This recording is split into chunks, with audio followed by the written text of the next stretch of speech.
어, 현재 저희 병원입니다. 현재 저희 병원인데 한 800명 상정도 되고요. 직원 수는 정직원이 한 350명, 비정규직까지 하면 한 500명까지 정도 됩니다. 초부터 이렇게 큰 병원이 아니었고요. 작게 시작했던 게 천만 원 들고 병원 시작했던 게 한 13년, 지금 됐죠. 한 15년 정도 해가는데 지금 나중에 이야기했지만 2년 반 전에 300억대 병원이 됐습니다. 근데 그 사이에 한 달 전에 저희가 이제 집계 추계를 해보니까 한 400억 정도 좀 늘어났어요. 그래서 거기에 대한 이야기를 말씀드리고요. 요양병원이라 하면 흔히 나쁜 병원이라고 우리가 많이 인식이 되어 있습니다. 왜냐하면 요양병원하고 냄새나고 환자 붓고 기저귀 채우고 환자 인근을 하고 간다는 게 언론에 너무 많이 나왔기 때문에 요양병원 하면 다 나쁜 병원이라고 생각이 되어 있어요. 그래서 저희 병원에서 하는 이 조동 케어라는 것은 뭐냐면 이런 서비스를 반대로 하는 거예요. 환자를 묻지 않아요. 기저귀 채우지 않고요. 냄새 없게 하고 욕창 안 생기게 하고 와상도 없게 하고 이게 결국 환자 위주의 서비스를 만들어주는 이런 서비스거든요. 근데 이게 힘이 들어요. 그냥 되는 일이 아니에요. 근데 이런 것들 가능하게 했던 게 감사 나눔 경영이었습니다. 하루에 5가지 감사를 쓰는 것이.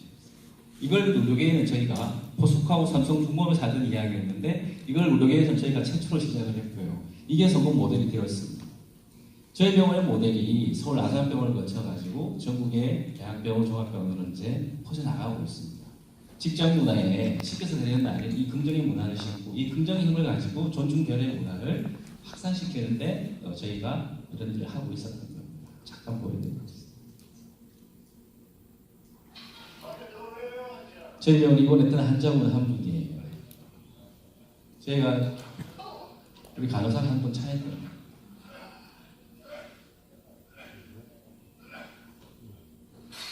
지금 이 정도 되면 어떻게 해야 될까요? 이렇게 되면 옆에 할아버지는 못 주무세요. 과거에 저희가 5년 전에 초등학교 학위 아닐 때는 이분 다리를 묶었어요. 여기 발목자리가 까만 게 묶여서 왔던 거예요. 저희 병원 올 때 팔짱에 몸이 들어왔었습니다. 과거에 저희 초등학교 하지 않을 때 이 환자 다리를 묶었고 지금도 가슴 묶어놨어요. 다리 묶었고 신경안정제를 써요. 아티바이라든지 이거 쓰면 보통 3일 정도는 이렇게 편안하게 갑니다. 근데 3일도 안정이 안 되면 일주일 정도 써요. 일주일 안 되면 우리가 2주까지 쓰게 돼요. 문제는 2주 정도 약물을 쓰게 되면 이 환자는 심장에서 못 내려와요. 계속 대소변을 받아내요. 와상이 되는 거예요. 그러다가 지금 추운 가을, 겨울이 오면 독감이 오게 되고 폐렴폐렴증으로 돌아가시게 돼요. 이게 한국 노인의료의 현장입니다. 물론 다 그렇지 않습니다. 대다수 이렇게 저희도 그렇게 운영을 했었고요. 5년 전에 저희 시스템을 바꾸게 되면서 이 조정표 시작했을 때 저 케이스 발표를 왔던 사례였습니다. 처음 6개월을 지났을 때 이 환자가 안 묻게 하기 위해서 저희 간호사들이 했던 방법이에요. 왜냐하면 옆에 분들이 주무셔야 되니까 휠체어에 태워서 간호사실에 데려다 놨습니다. 이 손짓하는 장면은 뭐냐면 이년아 저년아 욕하는 장면이에요. 저렇게 욕하다가 피곤해서 잠이 들면 병실에 데려다 놨어요. 이걸 일주일 동안 했습니다. 직원들이 굉장히 힘들었겠죠. 그래서 일주일이 지나니까 환자가 안정이 됐습니다. 치료에 협조적으로 바뀌었고요. 재활치료를 받기 시작합니다. 뇌출혈이 오셨던 마비가 있었던 분이세요. 서기 시작하고요. 걷기 시작하죠.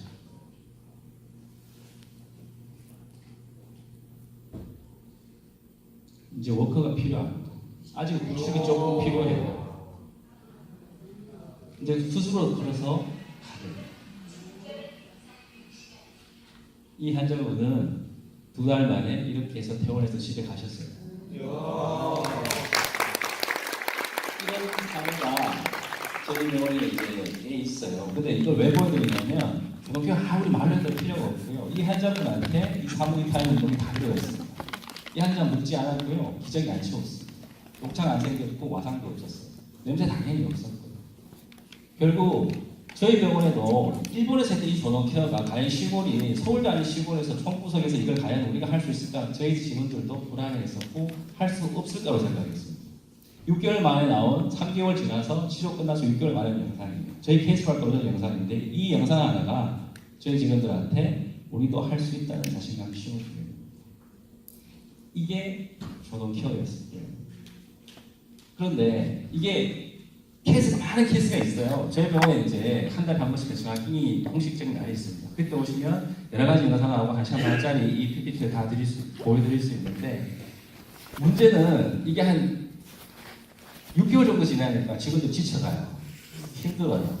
왜 우리는 환자 묶어야 돼요? 왜 우리 인생 체험은 안 돼요? 간호사들이 퇴사하기 시작했어요. 이걸 어떻게 극복하지? 전국에 1,500개 요양병원, 졸업한 한 병원이 지금 3개밖에 없습니다. 근데 이걸 어떻게 극복해? 라고 많은 고민을 했었어요. 그러다가 책 한 권을 받았어요. 그게 행복 나눔 1년도 감사 나눔의 경우였어요.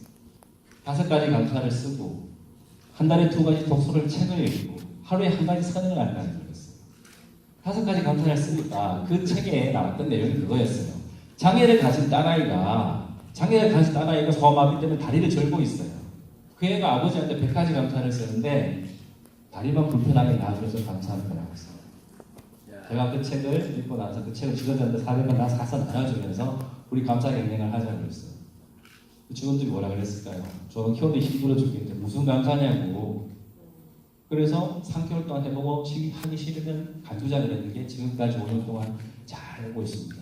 이게 의료계에서는 최초의 모델이 됐었고요. 이 직원들 긍정 마인드, 지금 저런 케이스 말고 여러 가지 케이스가 있습니다. 저희 병원 한번 와보시면, 저희 병원 직원들 표정을 보시면 우리 입안 동기분들은 저희 병원에 몇 분 오셨었어요. 외국에서 오셨던 분들 전부 놀라는 게 저희들 직원들 표정을 봐요. 제가 월급 더 많이 준다고 해서 이런 일을 할 수 있는 게 아니에요. 직원들도 시킨다고 되는 일도 아니에요.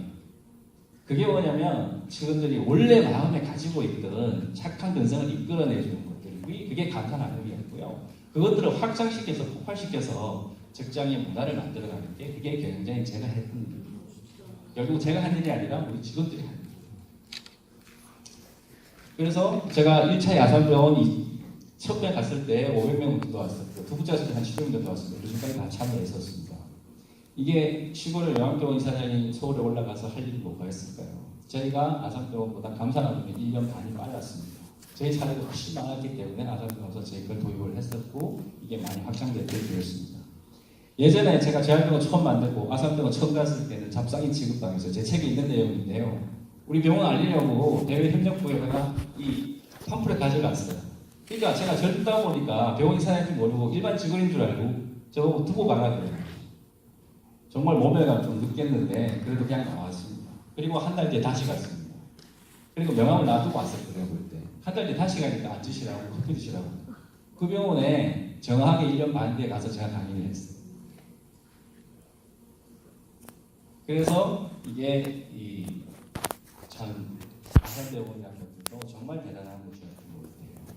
이게 왜 서울 최고의, 한국 최고의 병원이라고 하는 것들이, 이런 것들이 좋은 콘텐츠가 있으면 이런 것들을 금방 받아들이고 확장시키는 데는 굉장한 능력을 가지고 있어요. 그런데 처음부터 제가 열심히 해서 이게 우리 아버지한테 많은 재산을 물려받아서 병원 이사장이 되냐, 그렇지 않습니다. 2013년도에요. 제가 돈 1,000만 두고 병원 시작했어요. 그리고 1년 반 뒤에 5억짜리 병원을 지었습니다. 이게 정형가였어요. 망해가는 병원이었습니다. 그리고 1년 반 뒤에 다시 이제 노인들랑 협병원을 짓게 돼요. 돈이 없었고요. 굉장히 아버지 가난하셨고 농부셨고, 제 나이 때 호롱불에 공부도 해봤어요. 근데 어떻게 이렇게 성공했냐고 이야기를 해요. 근데 제가 성공했던 원리는 이 작은 원리가 있어요. 작게 도전하고 실행하고 작게 성공하고, 이 파생이라는 게 굉장히 중요하거든요. 한 가지를 목표로 해서 한 가지 이루면 파생 효과가 일어나요. 2가지, 3가지가 생기는 거예요. 그 파생 효과가 또 다른 도전을 만들게 되고 또 다른 삶을 만들어주게 돼요. 결국은 성공하는 습관이 만들어져요. 그때부터 뭐가요? 나는 할 수 있어. 우리 직원들은 다 안 돼요. 우리 직원들이 다 안 된다고 이야기해요. 모든 사람들이 다 안 된다고 이야기해요. 주위 사람들이 다 그래요. 그런데 나는 할 수 있어라는 거예요. 왜? 그게 보이니까. 그게 이 습관으로 해서 여러 가지 많이 반복해서 만들어진 거였고요. 이 파생효과가 어떻게 나타나는지 보여드릴게요. 24살 때 학교 보려고 노가다 현장에서 전기공사를 했었습니다. 방학기를 했었어요. 그때 이 250만 원 빚 갚기 위해 가지고 제가 학비를 벌면서 거기서 현장에서 일을 했었어요.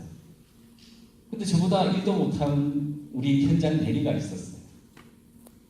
내보다 한 살 많았어요. 일도 못해요. 근데 저보다 월급도 많이 받아요. 직급도 높아요. 이유가 뭐였을까요? 전기 라이센스가 있어서.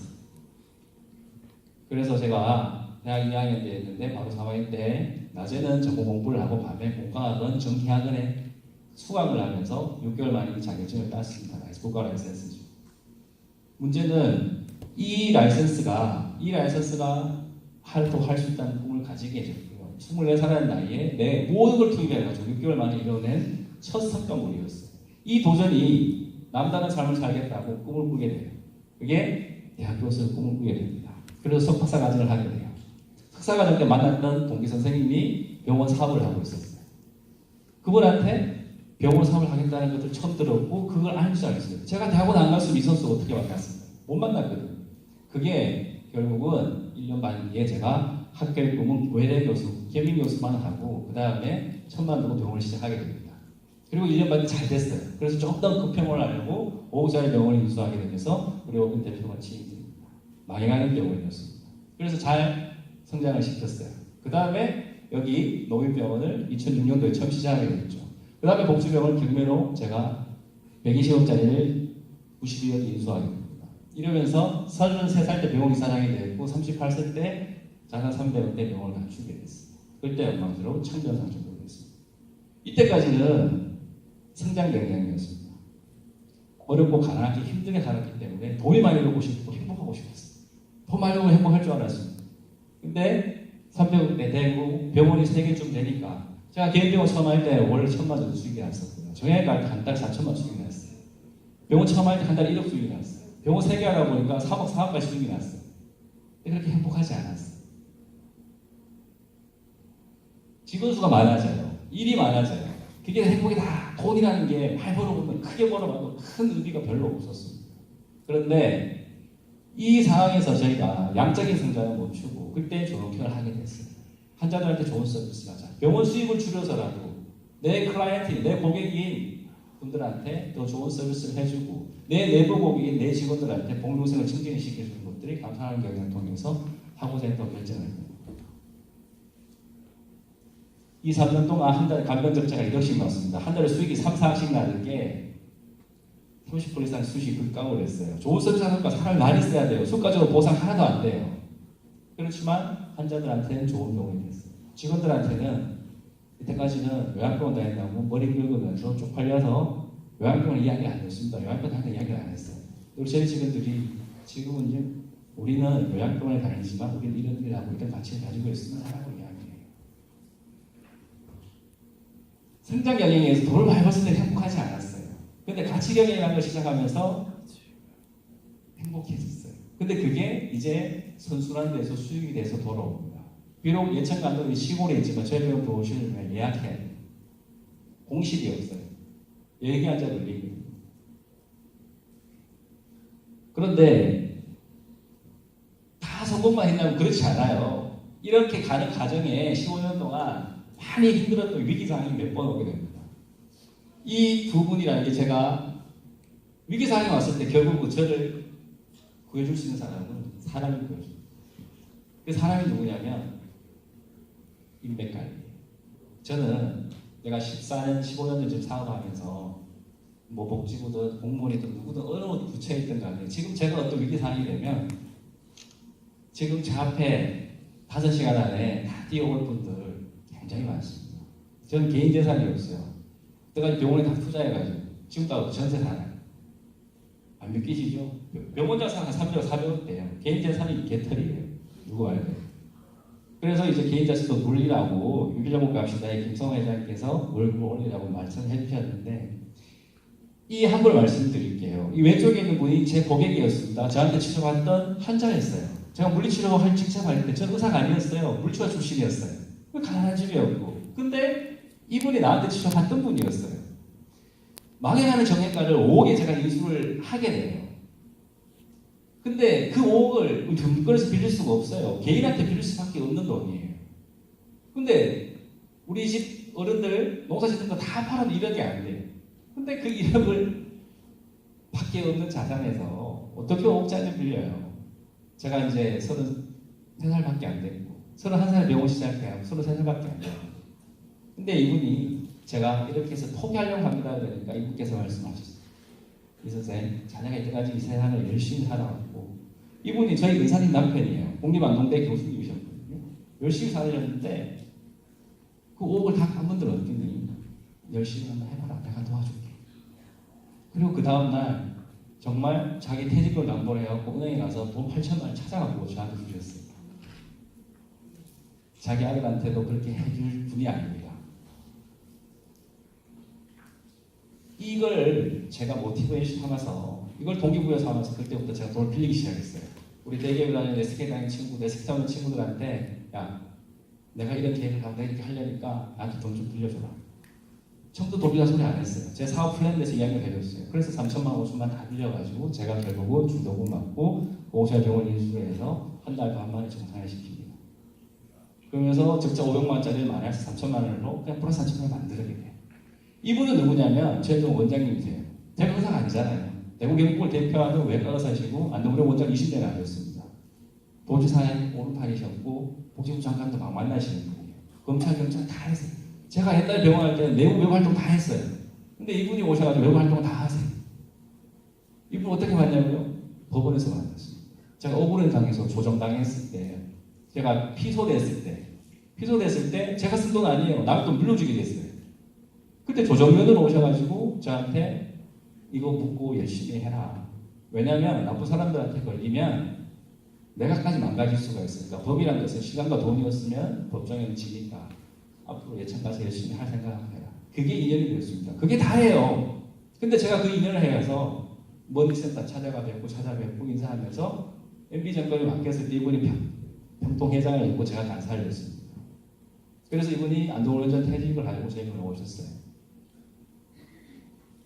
이거 말고도, 이런 분들 말고도 많은 인맥들이 있습니다. 많은 인맥들인데 어설프게 하는 인맥은 그냥 아는 사람이에요. 근데 문제는 내가 위기상에 빠졌을 때 자결같이 뛰어와서 그 일을 처리해주는 사람이, 그분이 정말 내 인격적 자산이 되는 거죠. 그것 때문에 저는 이런 것들은 위기 상황을 많이 극복을 해왔고요. 플랜 B가 있어요. 플랜 B가 뭐냐면 이거였어요. 제가 120억짜리 90억이 인수를 하는데요. 이 인수를 하는데 이 병원이 뭐냐면 이 건물 두 군데 있는데 이게 하나 2차, 하나 1차예요. 경매, 여기 부동산 하시는 분들 있으시죠? 경매를 싸게 잡으려고 경매를 잡잖아요. 골치 아픈 건데. 제가 한 건물을 1차에 잡았습니다. 경매는 2010년도 당시에 옆에서 다 미쳤다 그랬습니다. 왜냐면 보세요. 이걸 1차로 잡는데 문제는 2차에 잡으면 제가 개인 돈을 안 빌려도 돼요. 근데 이걸 1차에 잡다 보니까 개인 부담을 4억을 더 빌렸어야 돼요. 그래서 2억은 확실한 데서 마련해놨어요. 근데 문제는 나머지 2억이 약간 10%, 20% 불안한 구석이 있었어요. 문제는 경매 확인할 때서 하루 전날 이 돈이 안 들어오면 경매 2차 취소하면 저는 아웃돼요. 아웃주가 돈이 있으면 빌리면 돼요. 근데 그럴 상황이 아니에요. 없어지면 그냥 그런 죽는 상황입니다. 그러니까 항상 예비카드를 2개, 3개씩 가져갔어요. 2억이 필요했지만 그 2억 이상의 4억, 6억까지 돈을 스페로 다 마련해놨습니다. 법원과 검찰에 제 친한 선배 공무원들이 있어요. 이거 알아두시면 유용합니다. 공무원들 데리고 바로 은행 가면요. 공무원 신분증하고 연말소득 정산 내에서 들으면 마이너스 1억 대출돼요. 그래서 그 두 분이 그렇게 해주겠다라고 해서 그 스페어 카드를 가지고 있었어요. 이것도 이렇게 갈리죠. 뭐 공무원이 뭔 돈이 있다고요. 진짜 급하면 이야기하라. 그렇게 해서 예비카드를 제가 3개, 4개를 가져갔지만 결국은 이렇게 해서 이 병원을 인수하게 된 거고요. 지금 이게 전부 제일 유명한 병원이 돼가고 있는 겁니다. 그래서 플랜 B가 있는데 오늘 아침에 안동에 비가 왔습니다. 보통 비가 오면 우리 직원들한테 하는 이야기예요. 비가 오면 아침에 운동 안 하시잖아요. 비 오니까 내일 하시고 이렇게 하죠. 우리 직원들한테 이야기해요. 그러면 안 된다. 그때 플랜 B, C가 있어야 돼요.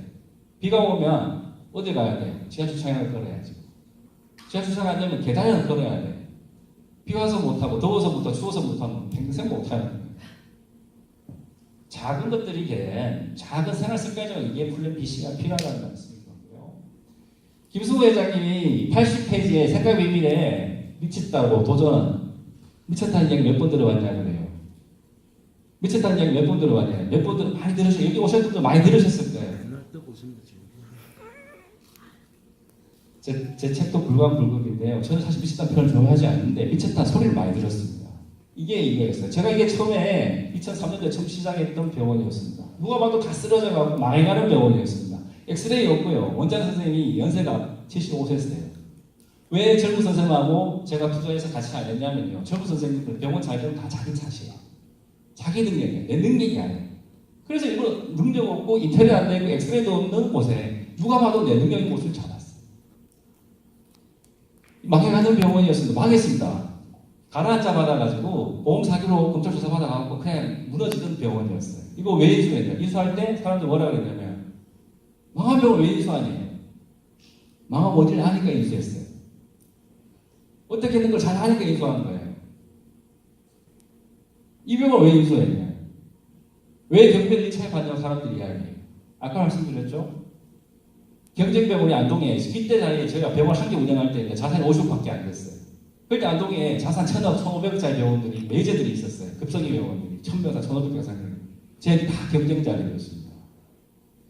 건물 2개가 있는데 한 개를 만약에 경쟁자한테 뺏기면 어떻게 될까요? 한 개 제가 2차에 잡았어요. 그때 당시에 3차 보던 게 룰이었어요. 이 2차에 들어가면 다른 것도 제가 2차에 대한 거를 공개가 되는 거죠. 그때는 숫자 싸움이에요. 문제는 한 동의 건물을 내 경쟁자한테 뺏겨버리면 평생을 싸워야 해요. 그래서 그 후환을 없애려고 12억 더 주고 그냥 2차에 써버렸습니다. 그러니까 미쳤다 그랬어요. 돈 못 내고 다 망할 거라 그랬습니다. 근데 지금 잘 살아있습니다.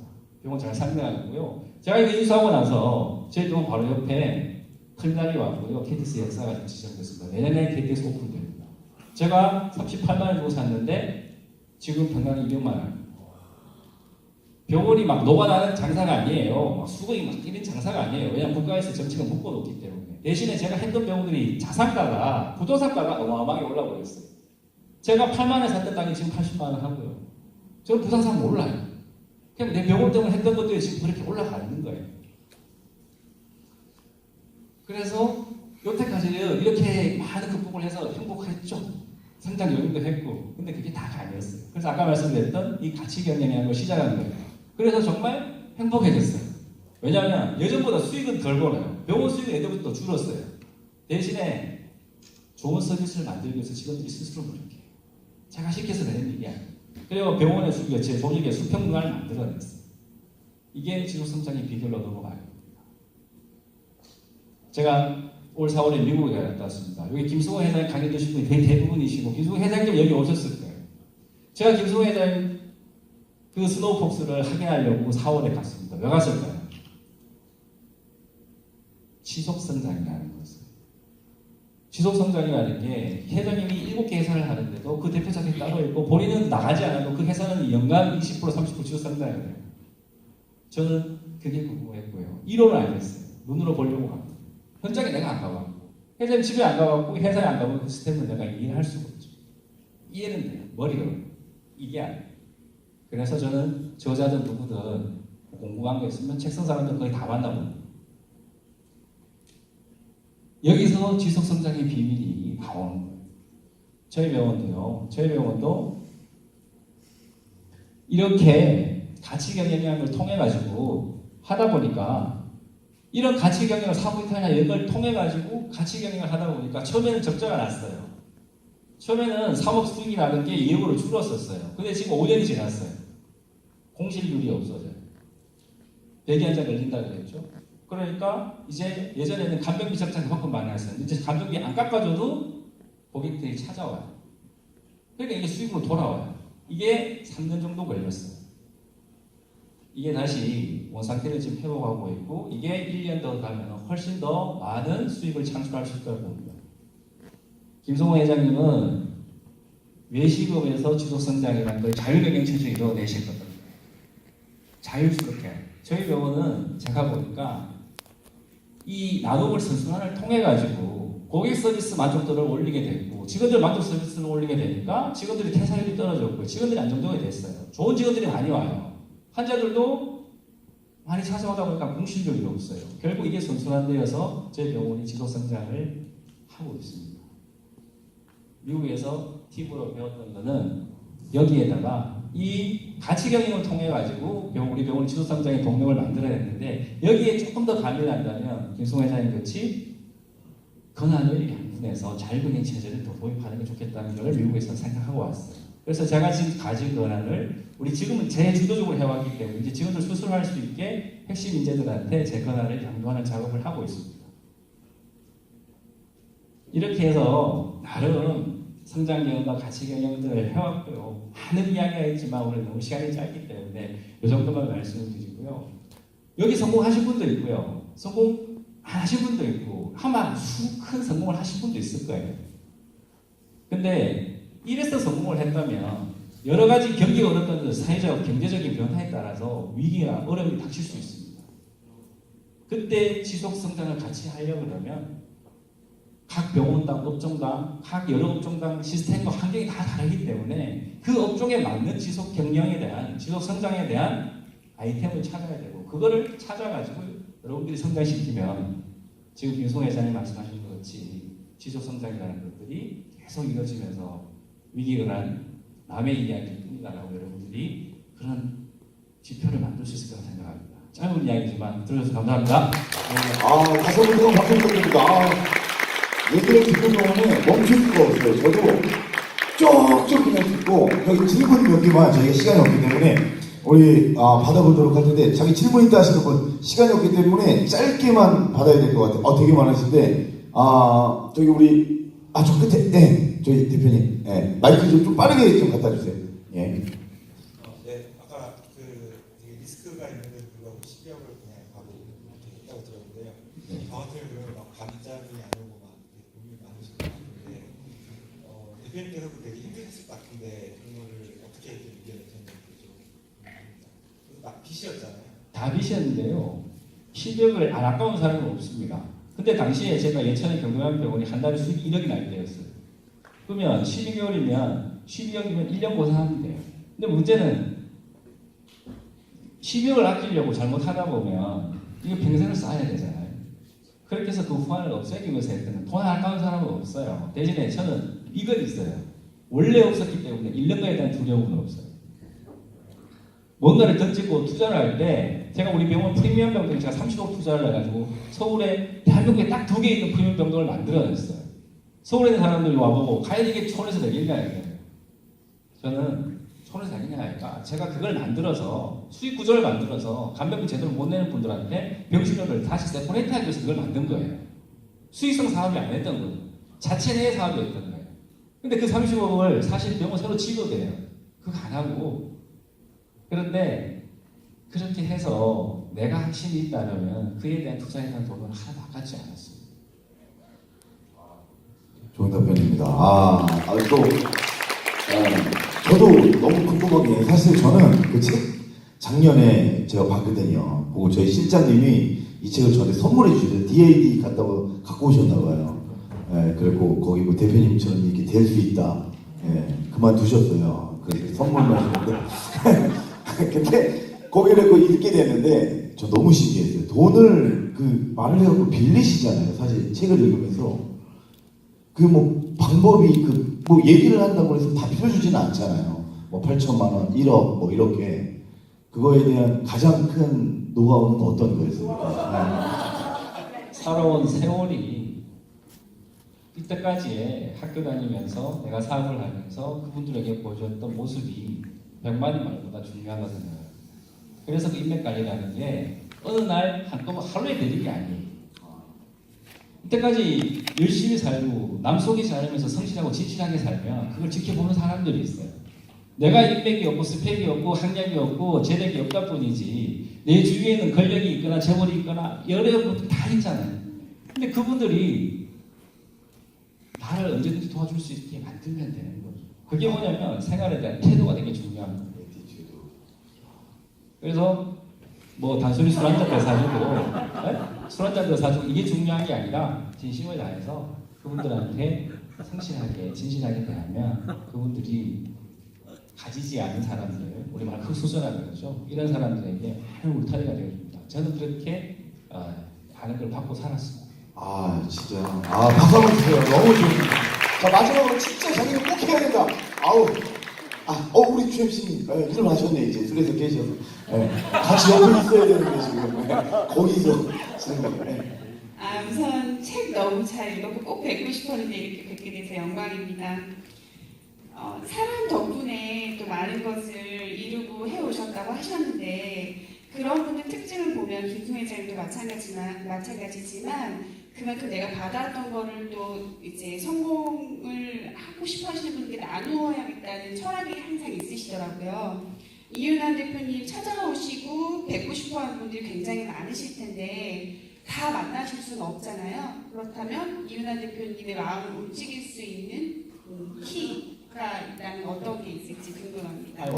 저희 그 매달 둘째 주 수요일에 저희 병원 공식 배치마킹 데이가 있습니다. 그날은 아까 그렇지 아무나 다 신청하시면 이번 달에 안 되면 다음 달에 되고요. 다 오실 수 있고요. 제가 사람을 가려 만나지는 않고요.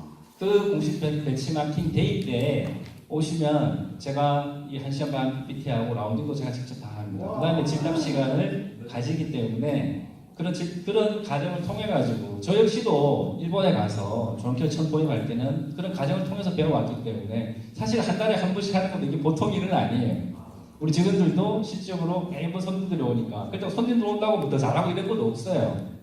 대신에 평상시 하는 것 그냥 보여드리는 것 뿐인데 그런 것들을 통해 가지고 저희도 많은 걸 배워왔기 때문에 그런 것들을 나누는 거에 대해서는 이제 부담이 전혀 없고요. 시간 되시는 분들은 언제든지 둘째 주 수요일에 저희 병원에 전화하시면 기획실에서 그 접수를 받거든요. 그래서 신청하시면 언제든지 오시면 됩니다.